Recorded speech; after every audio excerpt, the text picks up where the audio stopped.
Hey guys, Sure Shot Midget here, doing a video on a KWA M93R or M93 Raffica.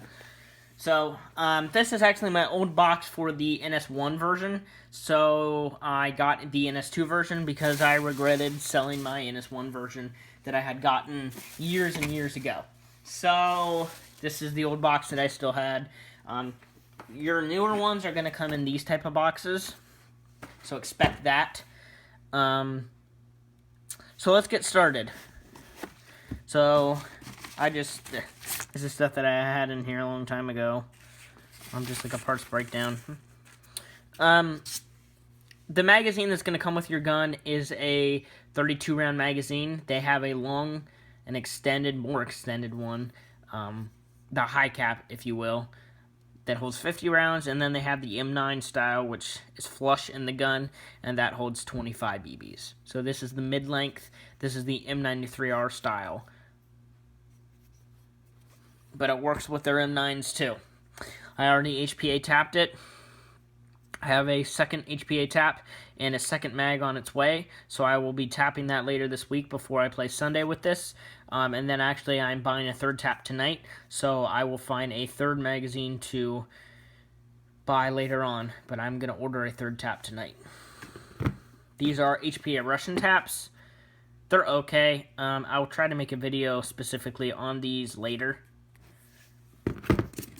And then you just get the pistol, and if you buy this new, you're going to get the tag on your pistol grip, the trigger guard, and then you'll get a bottle of lubricant and a bag of BBs. So here's the pistol here. I got this used but in like new condition, and the guy said he never fired it once. So I can believe that. It seems like it needs broken in, so I'm going to break it in.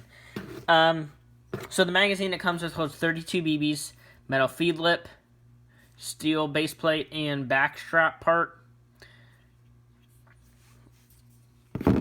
The pistol itself is mainly metal. I have seen some people say that the lower is plastic. This lower is metal. It is an aluminum. And proof, it scratches on the bottom.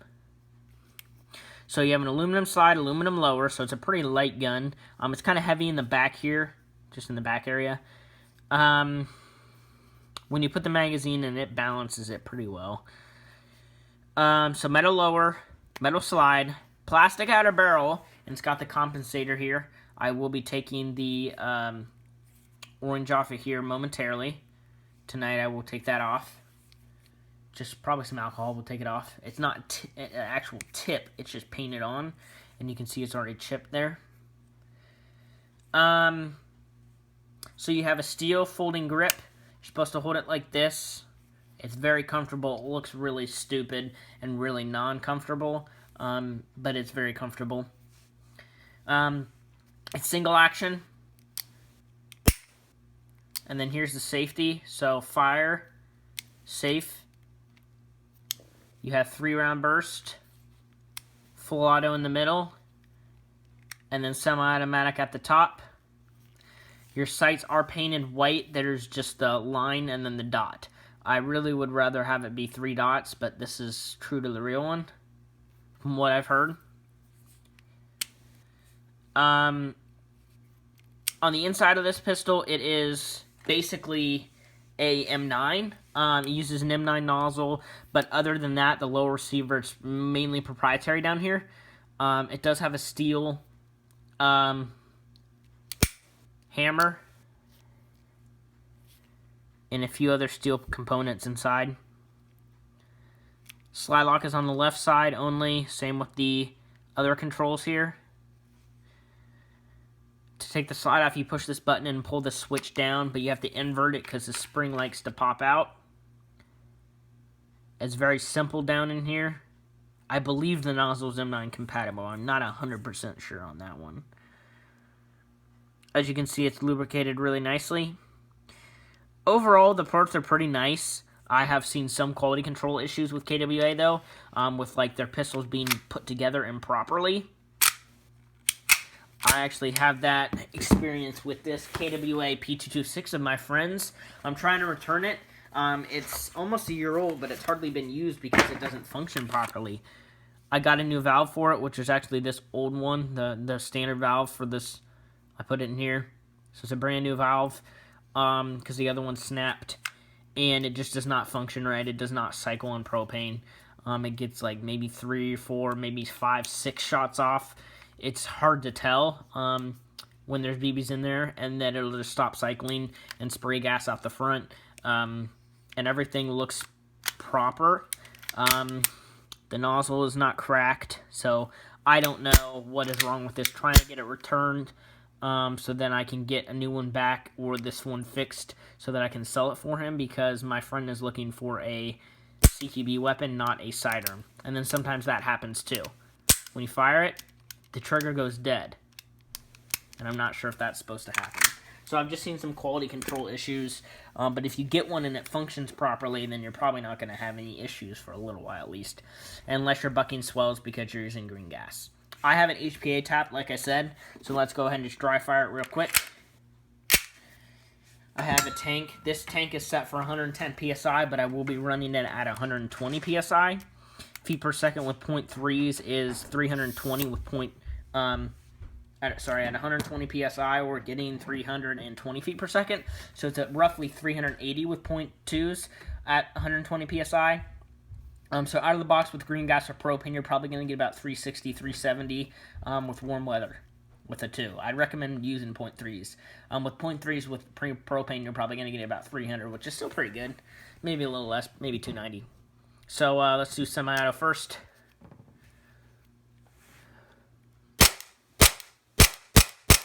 Cycle is pretty good. This is at 120 PSI currently, actually. So this is how it's going to cycle, but there's not much air left in this tank. So 3-round burst. So the way this works is when you pull the trigger, you have to pull the trigger and hold it down for it to do its full burst. Okay, so there's no electronics in here. It's not a BTC MOSFET in here. So you have to pull the trigger. You see, that did semi. You have to pull it all the way and hold it until it does the full cycle. I've seen some people field this and they don't do that. They just pull the trigger real quick and it does like a 1-shot or a 2-shot. And it's just like, is their gun broken? But it's really not. So full auto is in the middle. Okay, as you can see, it's running out of air. Okay, let me go ahead and show you the PSI on my tank. This is actually James's tank that I'm using. Look at it. It's at 0. But I hope you get the gist. It cycles really well at 120 PSI.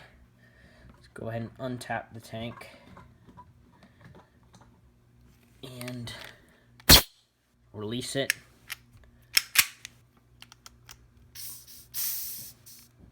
Run the PSI out of the tank. There we go. So that's with a pretty much empty tank. On full auto, you're going to get about 15 to 20 RPS on full auto. So when you have a full mag of gas or run HPA. So again, I'm going to be doing I'm going to have 2 HPA tapped 32 round magazines for Sunday's game. But I will have a third coming within a few weeks. I'm not sure if I'm going to buy a short mag. I may try to find a short 25 round mag, or I may try to find a third 32 rounder. We will see.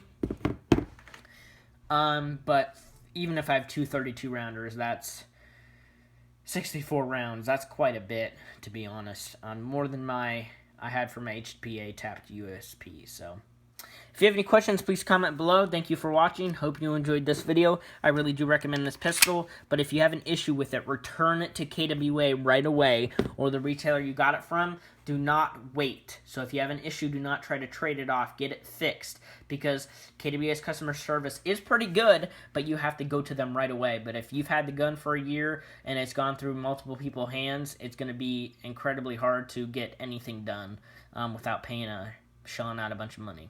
So thank you for watching, guys. Stay tuned for more videos and gameplay of this pistol Sunday. And I will try to do a shooting test probably Sunday, actually, at the field, because I won't have HPA tanks filled until then, because I'm filling them at the field. So I may have just a short shooting test there, or I may not even do a shooting test. I may just put gameplay up and let you guys see that. So thanks for watching. See you guys later.